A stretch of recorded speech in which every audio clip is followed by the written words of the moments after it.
말씀 제목은 순종은 예배고 순종이 예배다입니다. 순종은 예배고 순종이 예배다. 성경은 베드로전서 2장을 펴두시면 될 것 같습니다. 오늘 말씀이 이 순종과 예배의 관계에 대한 말씀입니다. 특별히 이 순종에 대한 오해를 조금 바로잡고 싶은 마음이 있어요. 이 예배의 관계 속에서 우리가 순종을 어떻게 바라봐야 하는지 그 부분에 대해서 오늘 좀 말씀을 나누고 싶습니다. 순종은 예배다라는 이 말은요, 우리가 순종하는 그 목적하고 관계가 있는 그러한 말이고요.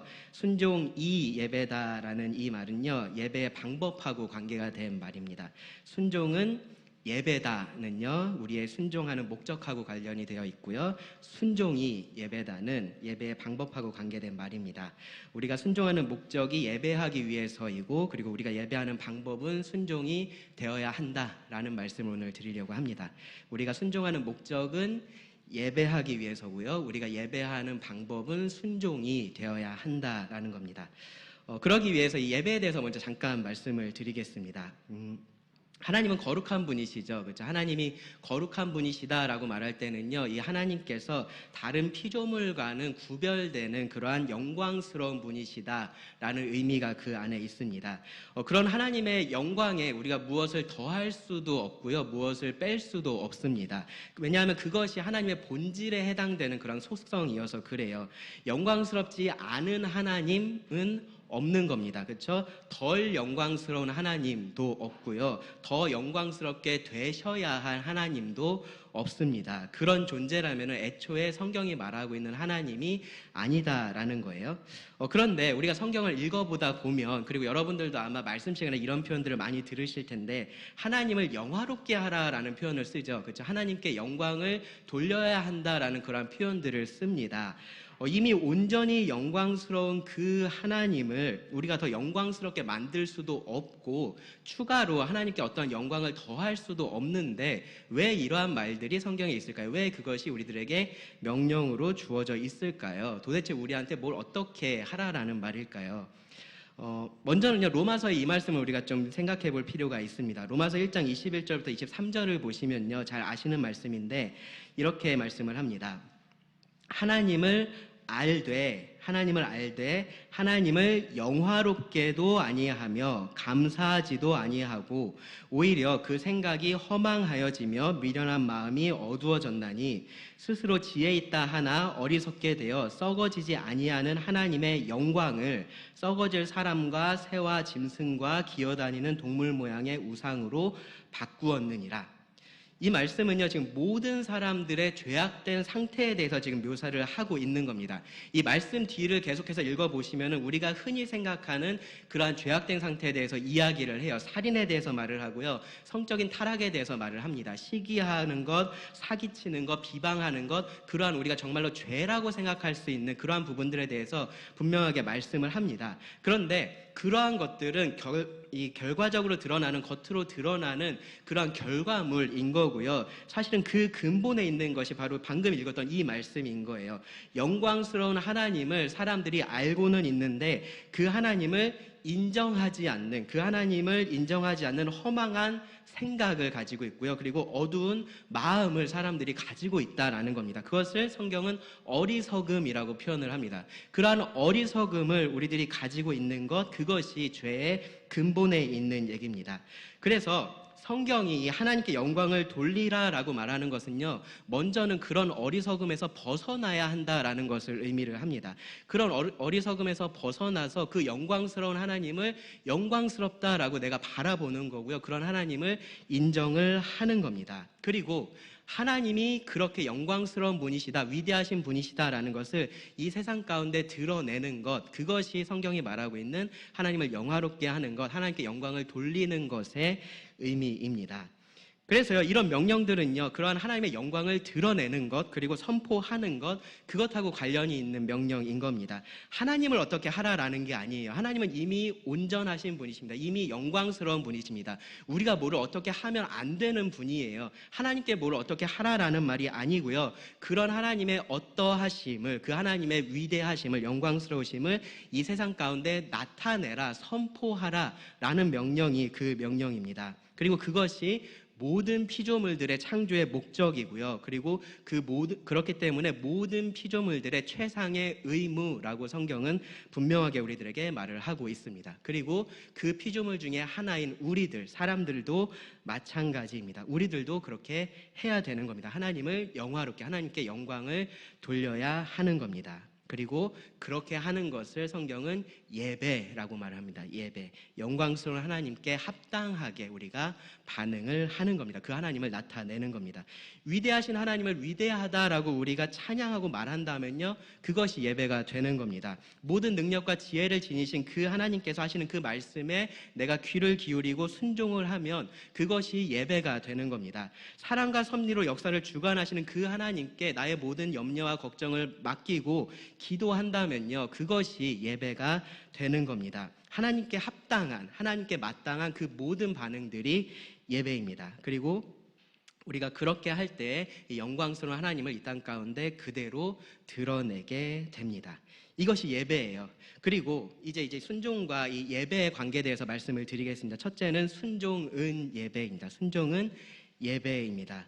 우리가 순종하는 목적이 예배가 되어야 한다라고 제가 처음에 말씀을 드렸습니다. 우리는 하나님의 영광을 드러내기 위해서 순종을 한다라는 의미입니다. 우리는 하나님의 영광을 드러내기 위해서, 예배하기 위해서 순종을 한다라는 겁니다. 자, 베드로전서 2장을 펴고 계실 텐데요. 9절을 보시면 이렇게 말씀합니다. 그러나 너희는 택하신 족속이요 왕같은 제사장들이요 거룩한 나라요 그의 소유가 된 백성이니 이는 너희를 어두운 데서 불러내어 그의 기이한 빛에 들어가게 하신 이의 아름다운 덕을 선포하게 하려 하심이라.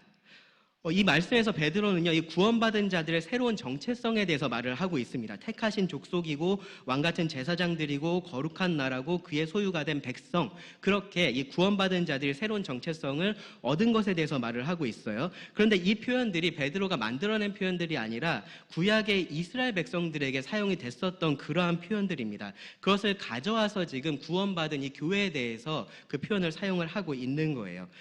이스라엘은요, 하나님께서 선택하신 민족이었고요, 하나님께서 그들을 특별히 구별해서 제사장의 나라로 삼으셨던 그러한 나라였습니다. 그들이 특별해서 하나님께서 선택을 하셨던 것이 아니고요, 하나님께서 그들을 선택하셨기 때문에 그들이 특별한 나라가 되었었던 겁니다. 그런 그들에게 하나님께서 특별한 복을 약속해 주셨습니다. 그 복들, 구약에 기록된 그런 복들을 읽어보면요, 그 안에 물질적인 복이 상당히 많이 포함되어 있는 것을 우리가 볼 수 있습니다.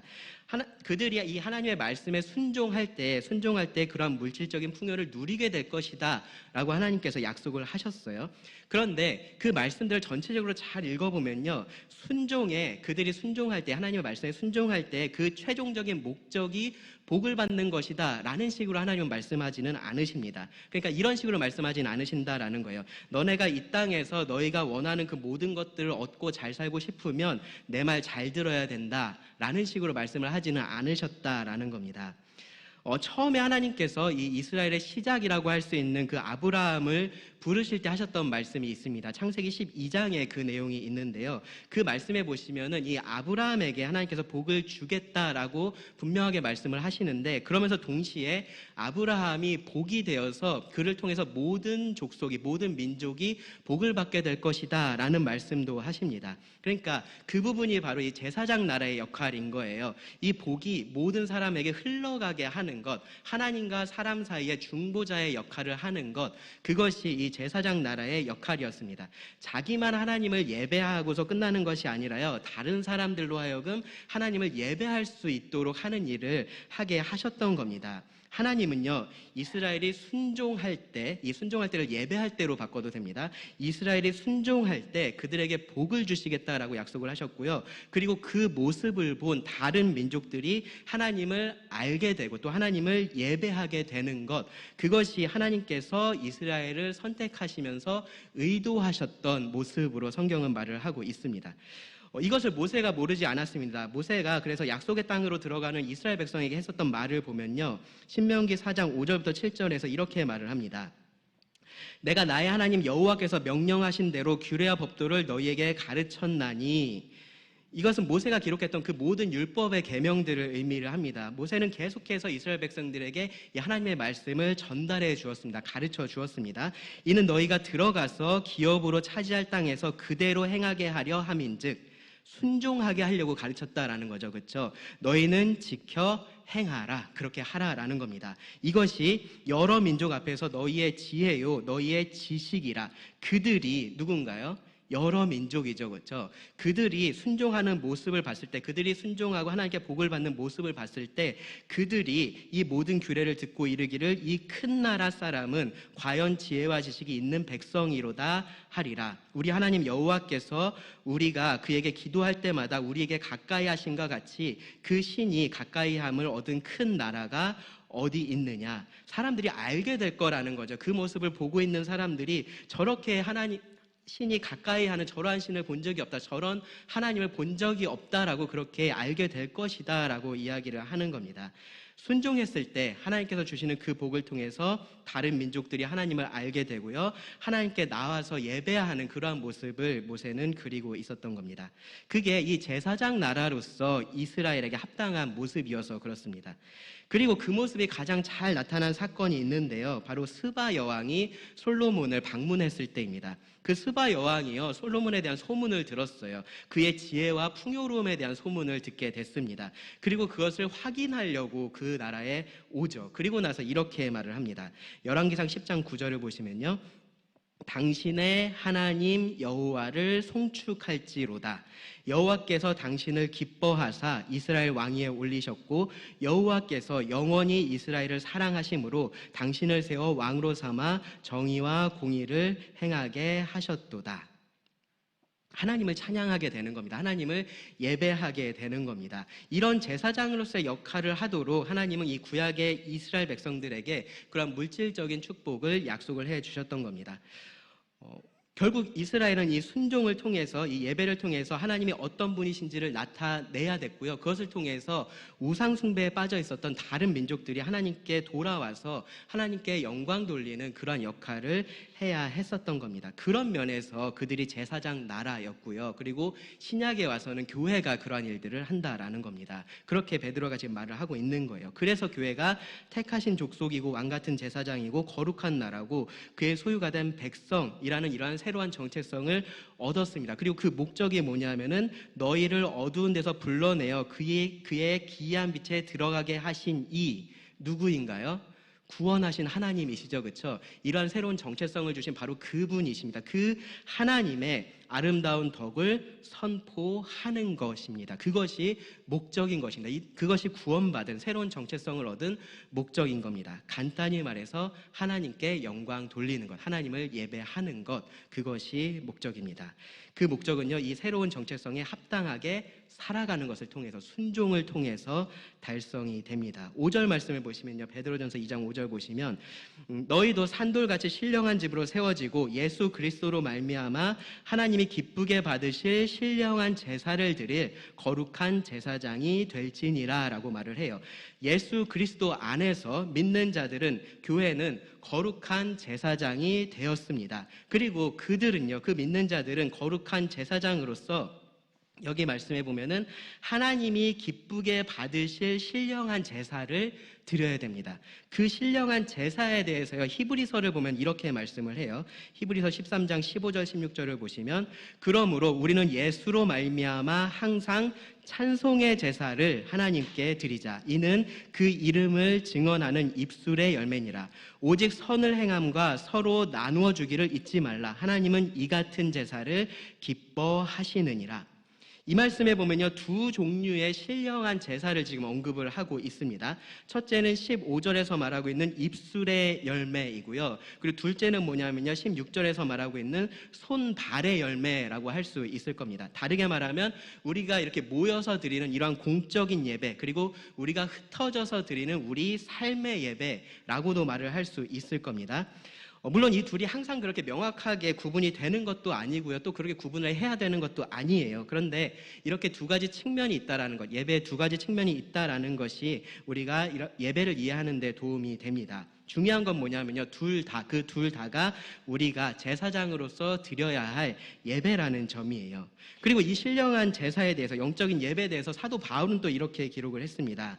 로마서 12장 1, 2절을 보시면요, 그러므로 형제들아, 내가 하나님의 모든 자비하심으로 너희를 권하노니 너희 몸을 하나님이 기뻐하시는 거룩한 산 제물로 드리라.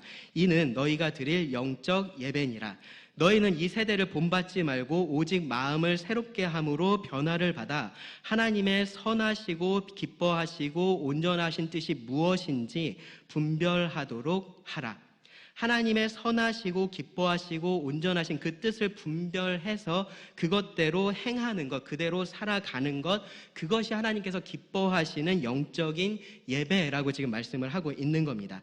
그래서 우리의 순종은 예배라는 거예요. 우리는 순종을 통해서 하나님께서 기뻐하시는 그러한 예배를 드리는 겁니다. 베드로전서로 와서 보면요, 여기서도 우리가 같은 원리를 발견을 할 수 있습니다. 베드로는 이 믿는 자가 그리스도 안에서 그러한 새로운 정체성을 얻었다라는 것을 말하기에 앞서서요, 이미 그에 합당한 삶에 대해서 먼저 말을 했습니다. 베드로전서 2장 1, 2절을 보면요, 그러므로 모든 악독과 모든 기만과 외식과 시기와 모든 비방하는 말을 버리고 갓난아기들 같이 순전하고 신령한 젖을 사모하라. 이는 그로 말미암아 너희로 구원에 이르도록 자라게 하려 함이라. 모든 악한 것을 버리라라고 말하고요, 그리고 신령한 젖인 하나님의 말씀을 사모해야 한다라고 말합니다. 왜 그러냐면요, 그래야지 이 하나님의 말씀에 따라서 순종할 수 있기 때문에 그렇습니다. 악한 것을 버려야지라고 그렇게 생각만 하고 있는 것으로는 충분하지가 않은 거예요. 그렇게 하는 것은요, 뭐하고 같냐면요, 마치 이 흙탕물이 터져 나오고 있는 그 수도꼭지를 손가락으로 막으려고 하는 것과 똑같습니다. 잠깐은 막을 수 있겠죠. 그런데 계속해서 그렇게 하고 있을 수는 없습니다. 그것뿐만 아니라요, 그냥 수도꼭지를 그렇게 막고 있으면 흙탕물은 안 나올 수 있는데 깨끗한 물을 우리가 사용할 수가 없잖아요. 왜 흙탕물이 지금 나오고 있는지 그 원인을 찾아야 되고요, 그리고 그 원인을 제거를 해야 됩니다. 그래야지 제대로 씻기도 하고 먹기도 할 수 있는 겁니다.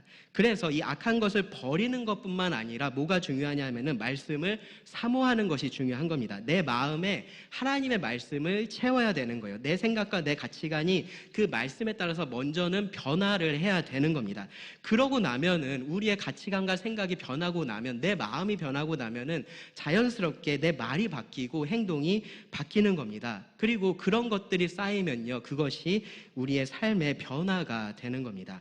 그것이 지금 여기 베드로가 말하고 있는요, 구원에 이르도록 자라는 거예요. 그렇게 해서 구원을 받으라라는 그 말이 아니고요, 최종적인 구원에 이를 때까지 영적으로 그렇게 계속해서 성장해 간다라는 말이고요. 그리고 그렇게 해서 우리는 이 어두운 데서 우리를 불러내신 그의 기이한 빛에 들어가게 하신 이의 아름다운 덕을 우리가 선포할 수 있게 됩니다.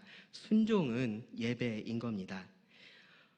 여기에 추가로 그런 삶은요, 다른 사람도 하나님을 예배할 수 있게 한다라고 말합니다. 베드로전서 2장 11절 12절을 보시면요, 사랑하는 자들아, 거류민과 나그네 같은 너희를 권하노니 영혼을 거스러 싸우는 육체의 정욕을 제어하라. 너희가 이방인 중에서 행실을 선하게 가져 너희를 악행한다고 비방하는 자들로 하여금 너희 선한 일을 보고 오시는 날에 하나님께 영광을 돌리게 하려 함이라. 육체의 정욕을 제어하는 그 싸움을 하는 이유, 비방을 받으면서도 선한 행실을 가져야 하는 이유, 우리가 이러한 순종의 삶을 살아야 하는 이유, 그게 뭐냐면은 하나님께, 우리의 그러한 삶을 보는 그 사람들이 하나님께 영광을 돌리게 하려고 그렇게 한다라는 겁니다. 순종의 목적이 거기에 있는 겁니다. 하나님을 예배하고 하나님을 예배하게 하는 것, 그것이 순종의 목적입니다. 그렇다면 우리가 순종을 하려는 동기도 거기에 있어야 됩니다. 너무 당연한 얘기 같죠? 너무 당연한 얘기를 제가 열을 내면서 하는 것 같죠? 그런데요, 여러분 가만히 생각해 보세요. 이 세상의 사상에 물들어 있는 우리의 가치관은요, 이 너무나 당연한 얘기를 당연하지 않은 것으로 그렇게 받아들이게 만들고 있습니다. 순종이라는 것, 지금 말씀에서 이렇게 암시하고 있는 것처럼 쉬운 일들이 아닌 거예요. 싸워야 되는 겁니다. 뭔가 자기 절제가 필요한 겁니다. 내가 무언가를 하는 겁니다. 그렇기 때문에 그 목적도 내가 원하는 무언가를 얻는 것이 되어야 하는 것처럼 생각하게 만듭니다. 무슨 말이냐면은 복을 얻는 것, 그것을 이 순종의 목적으로 세상은 생각하게 만들고 있다라는 겁니다. 가장 큰 착각은 뭐냐면요, 순종을 통해서 우리가 구원을 얻을 수 있다라는 착각을 하는 겁니다.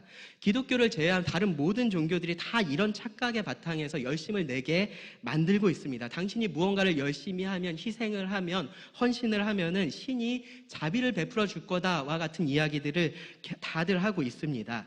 네가 이만큼 하면 신이 나머지를 채워줄 거야, 그러니까 너는 최선을 다해야 돼 라는 이야기들을 하고 있습니다. 그런데 그런 비슷한 사상이 이 기독교 안에도 있습니다.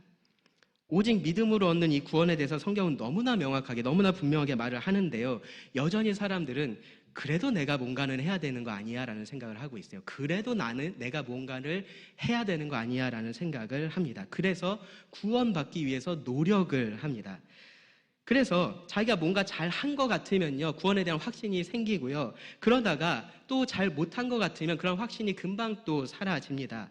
말은 그렇게 하지는 않아요. 그런데 마치 구원받기 위해서 어떤 노력을 해야 되는 것처럼 그렇게 계속해서 사는 겁니다. 순종은 구원의 결과이지 구원의 조건이 아닙니다. 그래도 내가 뭔가는 해야지, 어떻게 다 하나님 보고 하시라 그래 라는 이 말이요, 여러분 겸손하게 들릴 수 있는데요, 따지고 보면요, 이거만큼 교만한 말이 없습니다. 구원을 위해서 하나님은 온전한 순종을 원하세요. 그런데 내가 이것을 할 수도 있다라는 의미가 되기 때문에 그렇습니다. 거기서 더 나아가면요, 그리스도께서 보이신 그 온전한 순종에 내가 무언가를 더해야 된다라는 의미가 되기 때문에 그렇습니다. 베드로전서 1장 18절 19절을 보시면 이렇게 말씀을 합니다. 너희가 알거니와 너희 조상이 물려준 헛된 행실에서 대속함을 받은 것은 은이나 금같이 없어질 것으로 된 것이 아니요 오직 흠없고 점없는 어린 양 같은 그리스도의 보배로운 피로 된 것이라고 말을 합니다. 이 그리스도의 보배로운 피로 이루신 이 구원에 절대로 내가 무언가를 더할 수는 없습니다. 구원은요, 내가 구원을 위해서 아무것도 할 수 없고 또 아무것도 해서도 안 된다라는 그러한 무력감을 인정하는 것에서 시작이 되는 겁니다. 순종으로 구원받을 수 없습니다. 사실 구원받지 않았으면요, 어떤 순종도 불가능하다라는 것을 알아야 됩니다. 내가 순종이라고 생각하는 그 모든 일들이요, 하나님 앞에서는 사실은 순종이 아닌 겁니다. 구원이 아니라 가정의 화목이나 건강 같은 것을 이러한 순종의 대가로서 기대하는 경우들도 정말로 많이 있습니다. 물질적인 풍요도 마찬가지고요. 그런데 이 구약의 이스라엘의 경우하고 마찬가지로요, 그러한 복들은요, 순종의 결과로서 하나님께서 은혜로 주실 수 있는 것들이지 그것 자체가 순종의 목적이 되어서는 안 됩니다. 제가 하나님께서 은혜로 주실 수 있는 것들이라고 말씀을 드렸어요. 그 말은 하나님의 능력에 관련된 표현이 아니고요, 가능성에 대한 표현입니다. 하나님은 언제나 우리에게 복을 주실 수 있는 능력이 있으세요. 어떤 것이든지 우리들에게 주실 수 있으십니다. 그런데 항상 그렇게 하지는 않으신다라는 거예요. 어떤 공식이 있는 것도 아닙니다. 내가 이렇게 하면 하나님께서 무조건 나에게 은혜를 주셔, 무조건 나에게 복을 주셔, 내가 원하는 것을 나에게 주셔 라고 말할 수 있는 공식이 있는 것도 아닙니다. 여러분 한번 생각해 보세요. 만약에 정말로 순종하는 사람은 언제나 원하는 복을 하나님에게서 받을 수 있다면요, 그렇다면 우리는 바울의 삶을 논리적으로 설명을 할 수가 없습니다. 바울만큼 순종했던 사람이 없는데 바울만큼 또 고난을 받았던 사람도 없습니다. 세례 요한은 어떤가요? 요한이 그렇게 비참하게 참수를 당했던 것이 그의 불순종 때문이었다라고 우리가 말할 수 있을까요? 그렇게 말할 수 없습니다. 구약의 성도들도요, 왜 선한 사람들에게 악한 일이 일어나는지에 대한 의문을 품었습니다. 왜냐하면 이 순종의 결과가 항상 그들이 원했던 복은 아니었기 때문에 그랬던 겁니다. 예수님도 보세요. 예수님만큼 절대적인 순종의 삶을 산 사람이 없습니다. 그런 예수님께서 십자가를 앞두고 가장 원하셨던 것이 무엇인가요? 그 십자가를 지지 않는 것이었잖아요. 그렇죠? 그런데 하나님은 예수님으로 하여금 그 십자가를 지게 하셨습니다. 순종의 목적이 원하는 일을 성취하는 것이 될 수는 없는 겁니다. 세상의 기준에서 보면요, 그럼 뭐하러 순종하냐라고 말할 법합니다. 그렇지 않아요? 뭐하러 그 고생을 하느냐, 뭐하러 그렇게 희생을 하느냐, 그것에 대한 대가도 그렇게 누리지 못하는데 왜 순종하느냐라고 말할 법한 일입니다. 사실 많은 그리스도인들이 똑같은 질문을 해요. 어려운 일들을 만날 때 내가 그동안 어떻게 하나님을 섬겼는데 하나님께서 나에게 이렇게 하실 수 있느냐라고 반응을 합니다. 내가 얼마나 교회를 열심히 다녔고, 내가 얼마나 교회에서 열심히 섬겼고, 얼마나 헌금도 빠지지 않고 열심히 했고, 얼마나 성경 공부도 열심히 했고, 얼마나 성도들과의 관계에서도 문제를 만들지 않으려고 내가 그 많은 노력들을 했는데, 그렇게 참아왔는데 나에게 주어진 게 겨우 이거냐라고 말을 하는 그리스도인들이 있습니다. 삶의 고난을 만날 때, 그로 인해서 정말로 연약해졌을 때 하나님께 그렇게 따지고 싶은 마음이 있는 것은 충분히 이해할 수 있습니다. 다윗도 그렇게 했습니다. 그런데 그런 상태에 머물러 있는 것은 다른 문제입니다. 계속해서 불평을 하고 하나님을 원망하는 것은 죄입니다. 그리고 그렇게 하나님께 합당한 예배를 드리지 않는 것은요, 믿지 않는 자와 다를 바가 없습니다.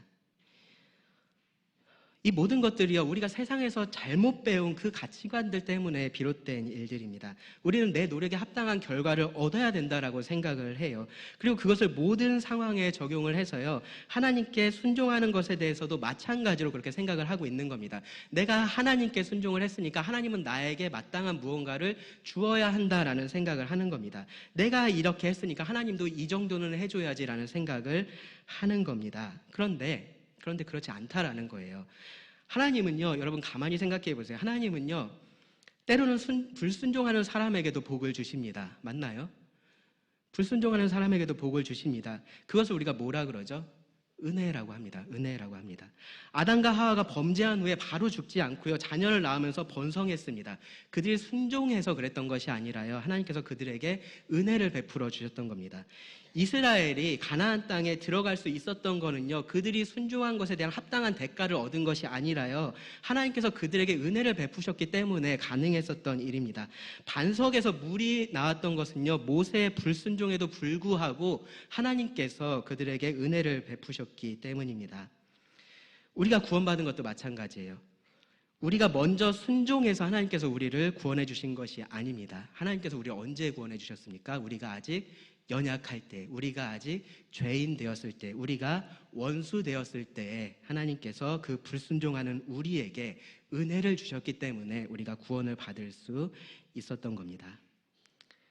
그러니까요, 여러분, 이 반대의 경우도 우리가 받아들일 수 있어야 되는 거예요. 순종에 대해서 하나님은 그 기쁘신 뜻대로 우리들에게 하실 수 있습니다. 그것이 우리가 원하는 것일 수도 있고 아닌 것일 수도 있어요. 그런데 그것 자체가 우리가 순종하는 목적이 될 수는 없다라는 겁니다. 그것이 중요하지 않습니다. 욥의 말처럼요, 하나님께 복도 받았으니 화도 받을 수 있는 겁니다. 중요한 건 뭐냐면요, 주신 이도 여호와시고 거두신 이도 여호와시니 여호와의 이름이 찬송을 받으시는 것, 그것이 중요한 겁니다. 나의 순종을 통해서 하나님께서 예배를 받으시는 것, 영광을 받으시는 것, 그것이 중요한 겁니다.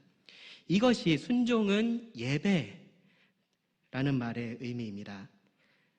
내가 순종하는 것으로 이 하나님의 이름이 찬송을 받으시는 것, 그것이 중요하다라는 거예요. 내가 순종하는 것으로 내가 원하는 무엇을 얻는 것이 중요한 게 아니라 하나님이 예배를 받으시는 것이 중요한 겁니다.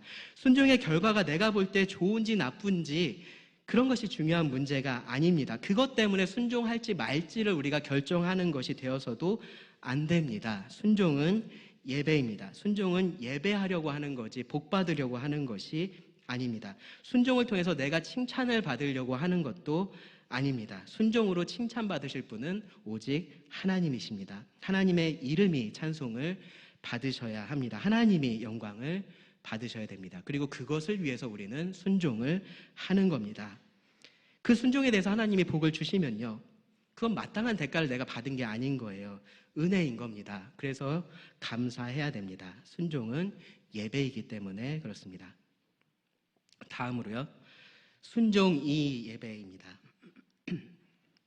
이 순종과 예배의 관계에 있어서 우리가 생각해 볼 것은요, 순종이 예배라는 겁니다. 우리가 하나님께 영광을 돌리려면 우리는 순종을 해야 한다라는 겁니다.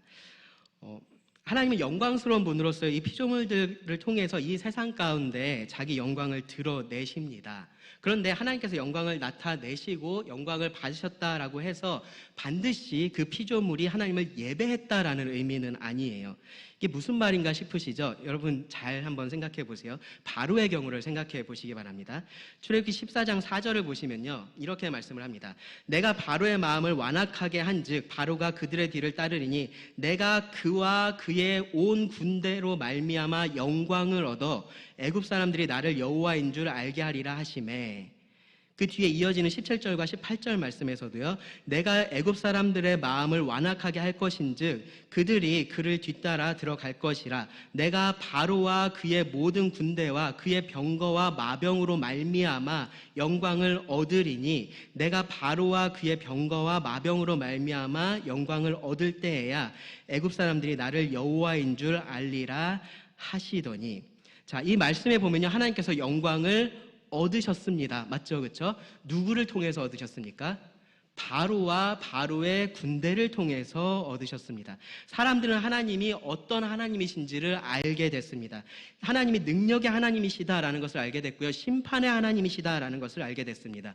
구원하시는 하나님이라는 것을 알게 됐고요, 영광의 하나님이시다라는 것을 알았습니다. 누구를 통해서요? 바로와 그의 군대를 통해서, 그들의 불순종을 통해서, 그들의 완악함을 통해서 하나님께서 그렇게 하셨습니다. 하나님께서 영광을 받으셨다라고 해도요, 바로와 바로의 군대가 하나님을 예배했었던 것은 아닙니다. 앞에서 제가 짧게 모세의 경우를 말씀을 드렸어요. 이 물이 없다고 불평했었던 그 백성들을 위해서 하나님께서 모세에게 반석에게 명하여 물을 내라라고 그렇게 말씀을 하셨습니다. 민수기 20장에 나오는 말씀인데요, 모세는요 하나님의 말씀대로 그래서 이 백성들을 불러 모아놓고요 이렇게 말을 했습니다. 민수기 20장 10절을 보시면 모세와 아론이 회중을 그 반석 앞에 모으고 모세가 그들에게 이르되 반역한 너희여 들으라. 우리가 너희를 위하여 이 반석에서 물을 내랴 하고. 이 말씀을 보세요. 모세는요 마치 자기가 이 백성들을 위해서 반석에서 물을 내주는 것처럼 지금 말을 하고 있습니다. 그리고 나서 하나님께서 말씀하시지 않았던 방법으로 물을 내죠. 그렇죠? 어떻게 했습니까? 반석을 2번 쳤습니다. 민수기 27장 14절에 따르면요, 이것은요 하나님의 명령을 거역한 것이었습니다. 반역한 것이었다라는 겁니다. 불순종이었습니다. 하나님이요, 그리고 이 모세의 불순종에 대해서 이렇게 말씀을 하셨습니다. 민수기 20장 12절 13절을 보시면 여호와께서 모세와 아론에게 이르시되 너희가 나를 믿지 아니하고 이스라엘 자손의 목전에서 내 거룩함을 나타내지 아니한 고로 너희는 이 회중을 내가 그들에게 준 땅으로 인도하여 드리지 못하리라 하시니라. 이스라엘 자손이 여호와와 다투었으므로 이를 무리라 하니라. 여호와께서 그들 중에서 그 거룩함을 나타내셨더라. 여러분 여기 말씀에 주목해서 잘 보세요. 하나님의 거룩하심이 나타났다라고 말하고 있는 이 말씀을 잘 보시기 바랍니다. 앞에 12절에서도 한번 나오고요, 13절에서도 한번 나옵니다. 12절에서는요 내 거룩함을 나타내지 않았다라고 말을 해요. 모세가 그렇게 했다라고 말합니다. 그런데 13절에서는요 여호와께서 그들 중에서 거룩함을 나타내셨다라고 말을 합니다. 하나님의 거룩함은 나타난 걸까요? 나타나지 않은 걸까요? 하나님의 거룩함은 나타났습니다. 그렇죠? 모세가 그렇게 하지 않았을 때 하나님께서 그렇게 하셨습니다. 하나님께서 이 반석에서 물이 솟아나게 하셔서요 능력의 하나님을 나타내셨고요, 그들을 공급하는 그러한 하나님이시다라는 것을 나타내셨습니다. 만약에 순종이 아닌 결과가 예배라면요, 이 상황에서 모세는 하나님을 예배했다라고 말을 해야 될 겁니다. 모세는 불순종했지만 어쨌든 하나님의 영광이 나타났으니까 모세가 하나님을 예배했다라고 그렇게 말을 해야 될 겁니다. 앞에 바로의 경우도 마찬가지입니다. 결국 바로의 완악함을 통해서 하나님께서 영광을 받으셨으니까 바로도 하나님을 예배한 것이다라고 그렇게 말을 해야 될 겁니다. 결과가 예배라면 그렇다라는 겁니다. 그런데 그렇지가 않습니다. 결과가 예배가 아니라 순종이 예배입니다. 순종이 예배입니다. 모세의 불순종을 통해서도 하나님은 영광을 받으셨지만 그 순간에 모세가 하나님을 예배했었던 것은 아닌 거예요. 바로도 마찬가지입니다. 우리는요, 오직 순종을 통해서만 예배할 수 있습니다. 그것이 하나님께서 우리를 창조하신 그 목적에 따라서 하나님을 예배할 수 있는 유일한 방법입니다. 이것도요, 너무 당연한 얘기 같이 들리실 텐데요. 여러분 유의해서 들으셔야 됩니다. 여기에도 지금 세상의 사상이 우리들 안에 들어와 있기 때문에 그렇습니다. 앞서서 순종은 예배다라고 제가 말씀을 드렸을 때 그때 우리들에게 문제가 될 수 있는 것은 무엇이었냐면은 인본주의적인 사상이에요. 우리 중심으로 생각을 하니까 내가 무언가를 했을 때 하나님께서 나에게 무언가를 해주셔야 된다라고 그렇게 생각을 했었던 겁니다. 그런데 여기서는 뭐가 문제가 되냐 하면요, 순종이 예배다라고 할 때는 뭐가 문제가 되냐면은 실용주의적인 사상이 문제가 됩니다. 과정이야 어쨌든지 상관없이 결과가 좋으면 좋은 것이다 라고 그렇게 생각을 하는 겁니다. 결과가 좋았을 때 결과만 좋다라고 얘기하는 게 아니라 그 결과를 만들어낸 그 과정도 괜찮다라고 생각하게 만드는 그것이 문제입니다. 오늘날의 많은 교회들이요, 세상을 따라가고 있습니다. 그 이유가 사실 여기에 있어요.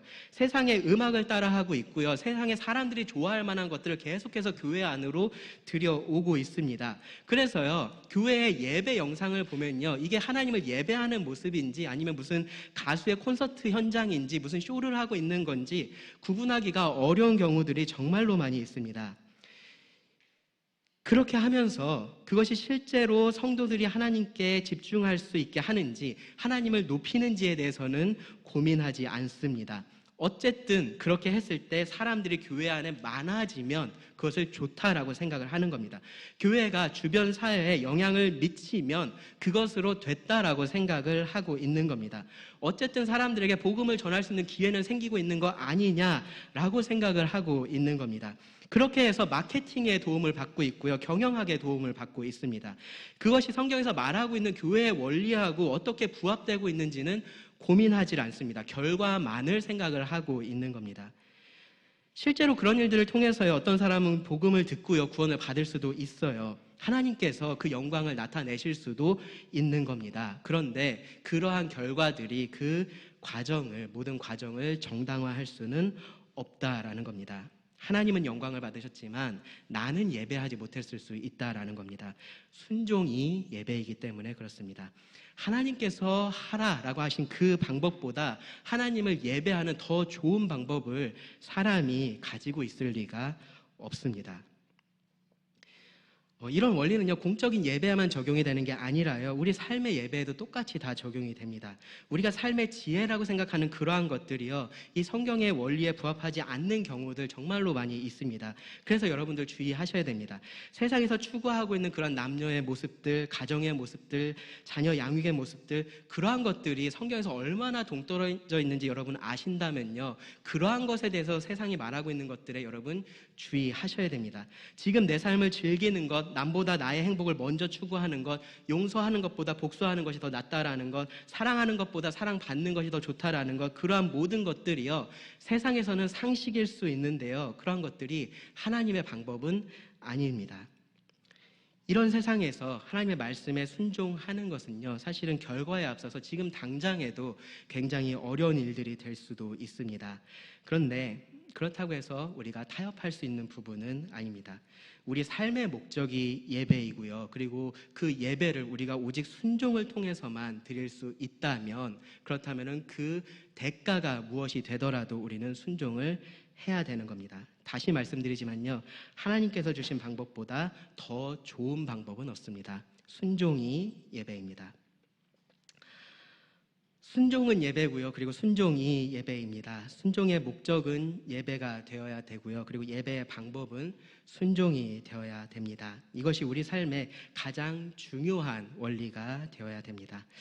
이 원리에 따라서 어떻게 살아갈 수 있을까, 4가지 우리가 유의해야 할 것에 대해서 좀 말씀을 드리고 말씀을 마치려고 합니다. 첫째로는요, 무엇보다도 여러분 이 말씀에 대해서, 성경에 대해서 확신을 가지시기 바랍니다. 하나님은요, 우리에게 말씀을 주셨습니다. 이 말씀은 완전한 말씀입니다. 그 안에 거짓이 없고요, 그 안에 오류가 없습니다. 여러분 믿고 계신가요? 네, 그 믿음에 확신을 가지시기 바랍니다. 그리고 그 말씀이 우리들에게 충분합니다. 하나님께 영광 돌리면서 사는 데 있어서 하나님께서 주신 말씀 외에 다른 무엇이 우리들에게 더 필요하지 않다라는 겁니다. 때로는요, 우리가 원하는 결과를 빨리 보지 못해서 이런 확신이 흔들릴 수 있어요. 그런데 중요한 것은 결과가 아니에요. 결과는 하나님께서 원하시는 대로 우리들에게 주실 겁니다. 먼저 중요한 것은요, 우리가 이 성경으로 충분하다라는 확신을 가지는 겁니다. 그리고 다음으로요, 그 말씀을 바르게 읽어야 됩니다. 아무리 정확한 설명이 담긴 설명서가 있다라고 해도 그것을 읽지 않으면 아무런 소용이 없죠. 그렇죠? 그리고 읽더라도 그것을 자기 원하는 대로 해석하면은 읽지 않은 것하고 전혀 다를 게 없습니다. 성경도 마찬가지예요. 성경이 아무리 오류가 없이 충분한 하나님의 말씀이라고 해도요, 우리가 이 말씀을 읽지 않고 말씀을 읽고서 우리 마음대로 해석하고 있으면 사실은 읽지 않은 것과 다를 바가 없습니다. 하나님께서 의도하신 그 의미를 내가 찾으려고 하지 않고 내가 원하는 그러한 의미만 성경에서 찾으려고 하면요, 성경을 읽는 의미가 없습니다. 하나님의 말씀에 대한 확신을 우리가 먼저 가져야 되고요, 그리고 그 말씀의 확신에 따라서 이 말씀을 읽어야 됩니다. 바르게 읽어야 됩니다. 물론 우리가 완전하지 않아서요, 어려운 부분들이 있습니다. 혼란스러운 부분들이 있습니다. 그런데 하나님은 일부러 우리를 혼란스럽게 만들려고 이 성경을 기록하신 것이 아니에요. 그러니까요, 여러분, 확실한 것들부터 성경을 읽어 나가다 보면요, 점점점 성경의 다른 여러 가지 말씀들이 선명하게, 분명하게 더 와닿게 될 겁니다. 가끔씩은요, 그 메시지가 여러분 마음에 드시지 않을 수 있습니다. 내가 이미 알고 있는 상식하고 다를 수도 있습니다. 그럴 때 우리에게 어떠한 유혹이 있냐면, 이 말씀은 이런 의미가 아닐 거야 라고 생각하고 싶은 그러한 유혹들이 우리들에게 있습니다. 여러분, 그럴 때요, 그런 유혹을 뿌리치셔야 되고요, 하나님께서 하시는 말씀을 들어야 됩니다. 앞서 말씀드린 것처럼요, 이 성경에 대한 확신을 가지시고요, 성경을 바르게 읽어야 됩니다. 그리고 셋째로요, 그렇게 읽은 말씀에 정확하게 순종을 해야 됩니다. 여기서도 마찬가지로 유혹들이 굉장히 많아요. 순종하고 싶지 않을 때도 있고요, 정확히가 아니라 그냥 대충 내가 생각한 정도로 순종하고 싶을 때도 있습니다. 어쩌면 이렇게 하는 것보다 저렇게 하는 게 더 나은 거 아니야? 어차피 거기 가서 만날 것 같은데, 결과는 똑같을 것 같은데, 그런 생각이 들 수도 있어요. 그런데 뭐가 예배라고요? 순종이 예배입니다. 순종이 예배입니다. 오직 하나님께서 말씀하신 그 방법에 순종할 때 우리는 하나님을 예배할 수 있습니다. 내 삶의 목표가 그것이라면요, 여러분들이 살아가는 목표가 하나님께 영광 돌리는 것이라면은 그렇게 해야 되는 겁니다. 말씀을 바르게 읽으시고요, 그 말씀에 따라서 정확하게 순종을 해야 됩니다. 그리고 마지막으로 그 결과를 하나님께 맡기는 겁니다. 순종은 예배입니다. 순종으로 하나님께서 영광을 받으신다면요, 그것으로 우리가 순종할 이유는 충분합니다. 순종의 결과가 내가 원하는 것하고 다를 수 있습니다. 그냥 그 정도가 아니라요, 순종하니까 오히려 삶이 더 어렵고 힘들어질 수도 있습니다. 세상의 기준에서 보면요, 그럴 가능성이 훨씬 더 높습니다. 건강이나 사업이나 관계 여러 가지 면에서 오히려 더 힘들어질 수 있습니다. 그런데 그런 결과하고 상관없이 하나님은 내가 순종할 때 예배를 받으십니다. 영광을 받으십니다. 자신을 드러내십니다. 처음에 읽었던 베드로전서 2장 9절 말씀을 보시면요, 그러나 너희는 택하신 족속이요 왕같은 제사장들이요 거룩한 나라요 그의 소유가 된 백성이니 이는 너희를 어두운 데서 불러내어 그의 기이한 빛에 들어가게 하시니에 아름다운 덕을 선포하려 하심이라 라고 말씀을 했습니다. 하나님께서 우리들에게 새로운 정체성을 주셨고요, 삶의 목적을 분명하게 주셨습니다. 그러면서 이어지는 10절 말씀을 보시면, 너희가 전에는 백성이 아니더니 이제는 하나님의 백성이요 전에는 긍휼을 얻지 못하였더니 이제는 긍휼을 얻은 자니라 라고 말씀을 합니다. 우리는 긍휼을 얻지 못했던 사람들입니다. 그런데 이제는 긍휼을 얻었습니다. 그래서 택하신 족속이 됐고요, 왕같은 제사장이 됐고 거룩한 나라가 됐고 하나님의 소유가 된 백성이 되었습니다. 긍휼을 입은 자들로서 우리는 이 긍휼을 우리들에게 주신 그 하나님의 아름다운 덕을 선포하는 것을 우리 삶의 목적으로 삼고 살아가는 겁니다. 그리고 순종이 그렇게 할 수 있게 합니다. 우리의 순종으로 하나님께서 더 영광을 받으신다면요, 그것으로 그럼 우리가 기뻐할 수 있습니다. 그리고 그것이 또한 우리가 순종하기 '위한 동력이 되는 것이 마땅합니다. 그러니까 여러분, 이 순종의 결과로서 다른 것들을 기대하지 마시고요. 순종할 수 있는 것 자체를 여러분 특권으로 여기시기를 바랍니다. 예배가요, 우리의 의무라고 말씀을 드렸습니다. 최상의 의무라고 말씀을 드렸습니다. 그런데 그것이요, 또한 우리의 특권이기도 합니다. 성경에 대한 확신 가운데 여러분, 순종으로 우리가 이 놀라운 특권을 함께 누릴 수 있으면 좋겠습니다. 기도하고 말씀을 마치겠습니다. 하나님, 우리를 구원하셔서 또 예배할 수 있게 하심에 감사를 드립니다. 하나님, 우리가 예배자로서 또한 순종하는 자들이 되기를 원합니다. 세상의 달콤한 속임수에 속지 않고 하나님의 확실한 말씀에 따라서 살아가기를 원합니다. 순종이 예배임을 알고 순종함으로 살아가기를 원합니다. 순종은 예배임을 알고 다른 무엇을 더 구하지 않기를 원합니다. 하나님, 우리의 말과 행동이, 우리가 하는 모든 것이 하나님의 뜻에 합하여서 하나님의 어떠한 분이신지를 드러내고 또 그것으로 우리가 기뻐하며 이 땅에서의 삶을 살아갈 수 있게 하여 주시기를 구합니다. 들은 모든 말씀을 주님께 의지하며 예수님 이름으로 기도드립니다.